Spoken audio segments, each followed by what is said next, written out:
Survey ಆಯುಕ್ತರ ಕಚೇರಿಯಲ್ಲಿ ಆಯೋಜಿಸಿದ್ದ ಕಾರ್ಯಕ್ರಮದಲ್ಲಿ ಭೂಮಾಪಕರಿಗೆ 465 ಅತ್ಯಾಧುನಿಕ ತಂತ್ರಜ್ಞಾನ ಆಧಾರಿತ ರೋವರ್ ಉಪಕರಣಗಳನ್ನು ಸಚಿವ ಕೃಷ್ಣ ಬೈರೇಗೌಡ ವಿತರಣೆ ಮಾಡಿದ್ದರು. ಸಮಾರಂಭದಲ್ಲಿ ಪಾಲ್ಗೊಂಡ ಕೃಷ್ಣ ಬೈರೇಗೌಡ ಅವರು ಆಧುನಿಕ ಸರ್ವೆ ಉಪಕರಣಗಳ ಬಗ್ಗೆ ಅಧಿಕಾರಿಗಳಿಂದ ಮಾಹಿತಿ ಪಡೆದರು.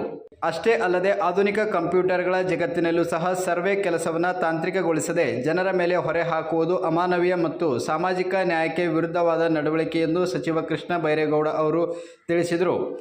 ಸರ್ವೆ ಆಯುಕ್ತರ ಕಚೇರಿಯಲ್ಲಿ ಇಂದು ನಡೆದ ಕಾರ್ಯಕ್ರಮದಲ್ಲಿ 465 ಜನ ಭೂಮಾಪಕರಿಗೆ ಆಧುನಿಕ ತಂತ್ರಜ್ಞಾನ ಆಧಾರಿತ ರೋವರ್ ಅನ್ನು ನೀಡಿದರು.